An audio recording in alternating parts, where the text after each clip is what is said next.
Hi everyone, welcome to my channel. So my name is Paul, and today we're going to be covering the unified KPIs and how is it that can make your business dance within this new normal, this new reality. Okay, before we jump into that, just give you a quick one on what is it that I cover on this channel. So I talk about revenue operations, MarTech and sales tech, CRM specifically, Salesforce.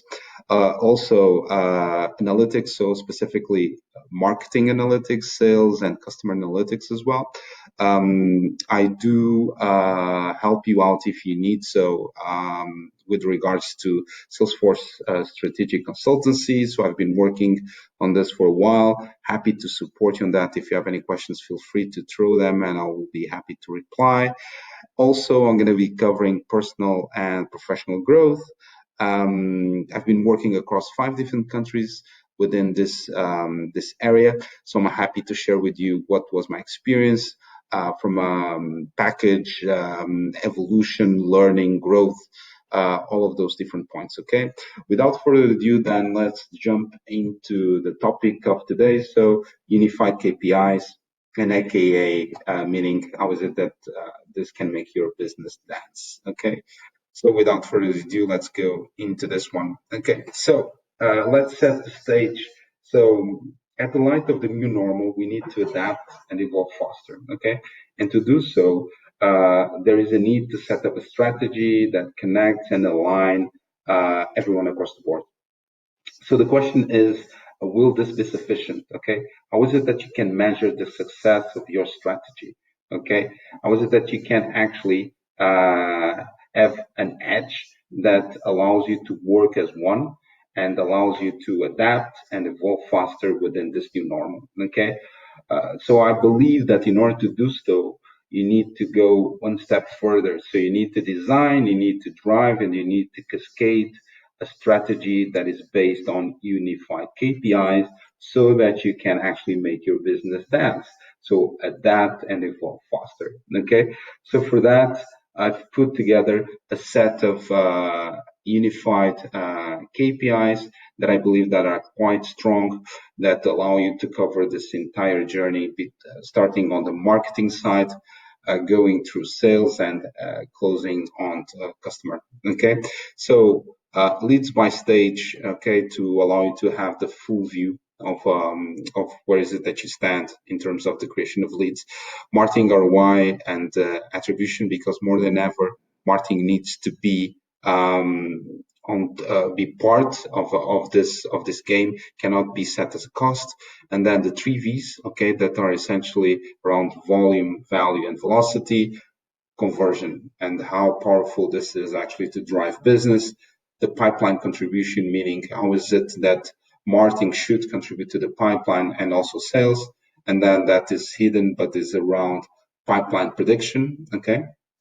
The cost of acquisition of a customer, the customer lifetime value, churn and retention, and how is it that you can put customer satisfaction together with NPS to actually to have a better understanding of the customer. And last but not least, the mother of all KPIs, the North Star. Okay, but before we jump into more details, okay, we need to understand what is a KPI. Okay, so a KPI is a metric. Okay, but the metric is not necessarily a KPI. Why is it that I'm saying this? So a metric can help you track performance, can help you track progress, but the KPI is so much more than this. Okay, so KPI should be set as part of organizational goals. It should be decided with management. It should be measurable. It should help you drive business and lead to action and foster the alignment that you need in order to have them working together, the marketing, the sales, and the customer success, that so that you are more lean and more efficient. Okay, with that in mind, let's move forward towards the next slide. So I put together a matrix that hopefully allows you to have a better understanding of how actually you can put this together. Okay, so I set business objectives, then or questions, let's put it like that. And then on the back of that, what is the KPI that you can use in order to answer to that business question? Okay. The KPI criteria that you can use for that and then a set of technology, marketing technology, and sales technology that can support you on actually having the answer to your question. Okay, so the first thing, how is it that I can actually understand the speed at which marketing and sales acquire, convert, and close leads? The answer to that, my friends, is lead by stage. Okay, and the criteria should be, for instance, from pre-leads to AQL, MQL to SQL, okay, and take into consideration all the conversion ratios. What is it that I mean with pre-lead? So pre-lead is everything that is a name, okay? There is no interest. It's not a lead. It's just a person or a company, okay, that we acquire, but it's not actually a lead, okay? Then in order to do so, you can actually have a second step that is AQL, that stands for automated qualified lead. You can, what are the solutions that you can actually use to to do this without the help of a human, a person, let's put it like that. So you can use Pardot, or even I was just remembering another solution that I actually did not even add to this matrix. That would be a chatbot. Okay, so you can have a bot actually working on this kind of pre-qualification, this automated qualification, okay, before actually pass it on to MQL, so the marketing qualified leads, or you should actually have the intervention of a human, let's put it like that, together with the methodology that could be, for instance, BANT, that stands for budget, authority, need, or time, or any other methodology that would make sense for you. Okay, so moving forward, so we have marketing attribution and ROI. Why is this so important? As I said, more and more, it's needed to have a full understanding of what is the contribution of all the different parts of the business to revenue growth. Okay, this is where, for instance, the existing of different models allows you to understand then what is the marketing attribution and the ROI. On this specific one, I'm just underlying omni-channel every touch marketing attribution. There are more models, but this is a good one for you to start. What are the technologies that you can leverage for that? So you have Visible, very strong solution, Salesforce as well. If you want to start for something more simple, you can also use Google Tag Manager. Not as powerful, but helps you to start the journey. Okay, so then the next point would be around how is it that you can actually understand your pipeline? How is it that you can influence your pipeline? The answer to that, my friends, is the 3 V's. Okay, value, volume, and velocity. Okay, that will give you the full understanding of your pipeline. Let me give you an example. So imagine that you have an opportunity that within your normal sales cycle should be closed in 30 days, okay? But actually that opportunity is already with 50 days. I can say to you that there is almost no way that that opportunity will actually close. So with that in mind, this will allow you to focus much more on what are active opportunities and save your efforts and to be much more efficient and not just wasting time on opportunities that will never close. Okay, so then conversion. This is so very important. Okay, look at 2 points. One would be if you want to understand how is it that conversion allows you to improve the efficiency and the alignment, you need to look at 2 points. Okay, one is the lead to op. What is the conversion rate of that? The other one is opportunity to deal, and what is the respective conversion rate to that. Okay, then I'm going to be pushing myself out of the way so that we can have a full view on the next one, that is pipeline contribution. Okay, this is the KPI that allows you to understand and allows you to have a better understanding of the alignment between marketing and sales and the respective opportunities that are generated by both of them. Okay, so normally marketing should come and should contribute to the pipeline with between 30 to 40% of ops. Okay, and the rest should be coming from sales. Within that, marketing should have 2 sets of contributions. Let's say it could be via leads that are converted into ops that are created by marketing, or it could be opportunities that are then influenced by marketing efforts. Okay, so combining the pipeline contribution with the marketing attribution, okay, that will allow you then to have a better understanding of the influence part as well. Okay, then pipeline prediction. Why is this so important? I'm seeing this over and over and over again. Okay, so people work within the pipeline and they come to a point where they just react. Okay, so what I'm saying is instead of doing that, try to predict what is the next quarter. Okay, for that you can use opportunities that are close lost, put them together with one opportunities within a specific period of time. Could be, for instance, previous years, and then take into consideration also opportunities that have a closed date, okay, within the next quarter, okay, and have an understanding of the one ratio plus the win rate, and then the predictive revenue ratio. If you combine all of that together, that will allow you to have a better prediction of your pipeline.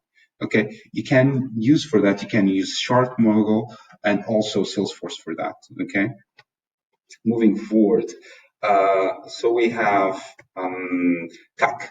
Okay, the cost of acquisition of a new customer. Okay, so in order to do so, you need to consider two things. Okay, all the costs that are coming from the marketing side and the sales side, divided by the value that is gained, meaning the customers that are then acquired. Okay, then moving forward, so you have customer lifetime value. Okay, why is this important? Because if you have the customer lifetime value calculated, then you can actually have an understanding of the customers that actually are going pretty well, okay, but also you have an understanding of the customers that are not doing so well, and you can also look how is it that I can actually upsell or cross sell, so that I can actually bring the value of this customer up, okay. And then customer churn and retention. There is some confusion sometimes within between these two KPIs. So I'm going to try to give you a bit of my personal view around this, but also a kind of an explanation of how is it that you can actually look into this. So churn should be looked at the customers that you lose during a certain period of time. Okay, so this is churn. Okay, customer retention is actually the rate of customers, okay, ratio of customers that actually come back and do business. Okay, they did not churn, they are still there, okay, but they are coming back to you. Okay, so that this is the retention part. Okay, then moving forward, almost going at towards the end, is around customer satisfaction. So for this, I put together two sets of KPIs that you should look at. One is CSAT and the other one is NPS. CSAT stands for customer satisfaction. That's it, and allows you to have an understanding based on the customer responses. What is the average rating of the satisfaction of a customer? So for that, I would use a scale from 1 to 5. You can use scales that go up to 10, but I tend to believe that, and based on my experience as well, that the scales between 1 to 5 are the best ones.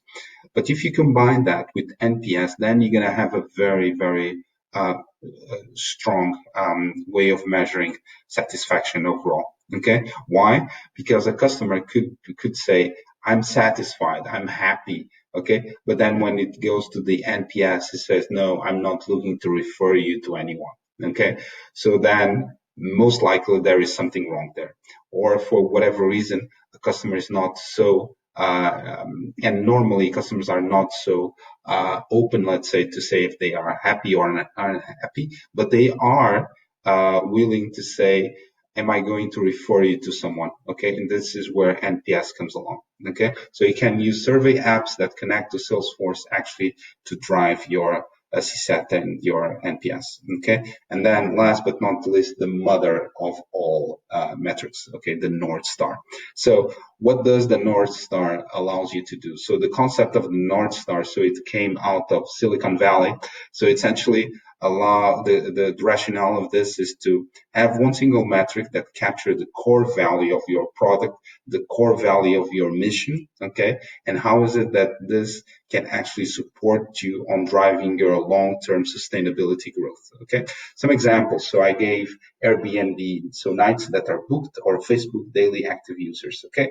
For that, you can use Salesforce, okay? Or even Tableau. So Salesforce, if you are within, so if all business is actually within Salesforce, brilliant. You can use Salesforce for that, or Tableau if you have parts of the business that are actually not using Salesforce. You can use a BI solution that connects different sources and showcase in one single view, where you stand against the North Star. Okay. And that's essentially it. So hopefully you like the video. If so, please give it a thumbs up, smash the button just there. If also there's another thing around this. If you like the topic, okay, and if you want to receive different videos around the same kind of topics, okay, just hit the like as well, okay, because this allows for the YouTube algorithm to understand what is it that you're looking for, so it will actually push towards you the same kind of topics, okay. Also, last but not least, just smash the subscribe button so that you are the first one to get access to my videos. So normally I'm posting once a week, okay. So if you do that, then you're gonna have access to that, okay. And that's it, guys. Enjoy your day, okay. Have fun. Cheers. Bye bye. Take care.